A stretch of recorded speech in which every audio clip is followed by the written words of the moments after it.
Petrol में ethanol मिश्रण को लेकर हिमाचल टैक्सी यूनियन सोलन ने चिंता जताई है। यूनियन प्रधान कमल कुमार ने कहा कि एथनॉल मिश्रित पेट्रोल के इस्तेमाल से टैक्सियों की माइलेज, पिकअप और इंजन की कार्यक्षमता प्रभावित हो रही है। उन्होंने सरकार से इस नीति पर पुनर्विचार कर टैक्सी चालकों को राहत देने की मांग की है।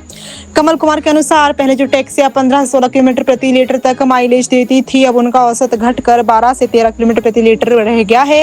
इससे चालकों का ईंधन खर्च बढ़ गया। उन्होंने कहा कि पहाड़ी क्षेत्रों में इसका असर अधिक दिखाई देता है और चढ़ाई के दौरान वाहनों की पिकअप भी प्रभावित हो रही है।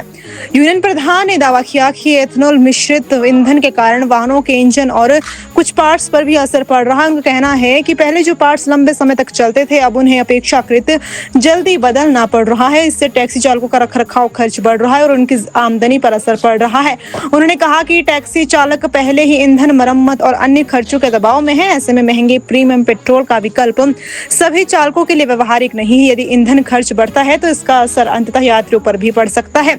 कमल कुमार ने सरकार से मांग की है कि टैक्सी चालकों की समस्याओं को गंभीरता से लिया जाए और ईंधन नीति पर आवश्यक कदम उठाए जाए।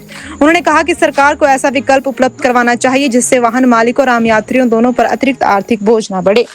जी, मैं प्रधान टैक्सी यूनियन सोलन। जो एथनॉल की बात है, तो जी एथनॉल जो सरकार मिक्स कर रही है उसमें गाड़ी की पिकअप भी कम हो गई है और गाड़ी की एवरेज, जो गाड़ी पहले 15-16 की एवरेज देती है वो 12-13 पे आ गई है और इसमें पिकअप भी बहुत कम हो गया। जो पहले स्पीड बनती थी वो स्पीड अब रही नहीं। तो हम तो सरकार से चाहेंगे कि ये चीज़ें बंद करें। जो प्रॉपर पहले तेल था वैसे ही करें। सरकार बोलती है जिसने तेल अच्छा लेना, तो इतना महंगा तेल 170 रुपये लीटर कौन लेगा, और हम डालेंगे तो टैक्सी में जो हमारे पैसेंजर बैठता है वो इतने महंगे हमारे को पैसे कौन देगा। तो हम चाहते हैं इसमें हमारे को नहीं पड़ रहा फर्क, ये पैसेंजर को भी फर्क पड़ रहा है, क्योंकि हमारी एवरेज लेंगे हम भी 2-4 पैसे ज़्यादा ही लेंगे पैसेंजर से। तो हम चाहते हैं सरकार के सबका ध्यान रखते हुए इस चीज़ को मत मिलाया जाए एथनॉल को। तो यही सरकार से दरख्वास्त है। कम से कम 5-6 किलोमीटर का फर्क पड़ गया जी पहले और अब में। पहले 5-6 किलोमीटर ज़्यादा पड़ती थी जब नॉर्मल पेट्रोल था, और अब जो एथनॉल वाला है इसमें 5-6 किलोमीटर की एवरेज कम है और पिकअप भी कम हो गई है। गाड़ी खींचती नहीं है, दबती है गाड़ी, और उस हिसाब से धुआं भी दे रही है, पोल्यूशन भी कर रही है। ये पार्ट्स को भी डैमेज करेंगे ना जी। जब ये एथनॉल कहते हैं ये गन्ने का बन रहा है या चावल का उसका बन रहा है, तो गन्ना तो आपको पता मीठा होता है, तो वो हर चीज़ जाके वो चिपकेगी, जाके जो अंदर पार्ट्स इंजन पार्ट्स में घूमेंगे उसके अंदर जाके चिपकेगा, तो नेचुरली नुकसान होगा। जो चीज़ें हमारी मान लो अगर 1 लाख चल रही है, वो मेरे को 50-60 हज़ार में वो चीज़ें दोबारा पानी पड़ेगी जी। अगर पैसेंजर से हम 4 पैसे ज़्यादा मांगेंगे, हमारे को जब एक तो तेल वैसे ही महंगा है, ऊपर से एथनॉल मिला रहे हैं, तो एवरेज भी कम हो गई है, पिकअप भी। हम भी तो पैसेंजर से पैसे 4 ज़्यादा ही मांगेंगे, क्योंकि हमने अपनी जेब से तो लगाना नहीं है। जब सरकार हमारे को मुफ्त का तेल दे रही है, तो हम चाहते हैं सरकार से चीज़ें बंद की जाए, जैसे पहले था वैसे किया जाए।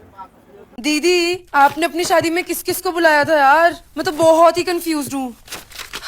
उन्हीं को बुलाया जो परदादी की शादी में थे। परदादी की? नाना नानी की शादी में भी थे, नाना नानी की, और मम्मी पापा की शादी में भी आए थे। कौन है बताओ? फतेहचंद ज्वेलर्स जो 5 जनरेशन से हरियाणा हिमाचल के प्रेफर्ड वेडिंग ज्वेलर्स हैं। और अब उनके नए डिजाइन्स, वही शादी वाली फैलावट, 20% कम वेट पे, गर्दन पे भी बोझ नहीं और तेरी पॉकेट पे भी नहीं। मेरी पॉकेट? पर इसका बिल तो आप भर रही हो ना दीदी। अब छोटी को ज्वेलरी रुबीना दिलाएंगी या कोई और, ये फैसला बाद में होगा, मगर वेडिंग ज्वेलरी 121 सालों से फैसला एक ही है। Fatehchand jewellers, preferred wedding jewelers since 1904।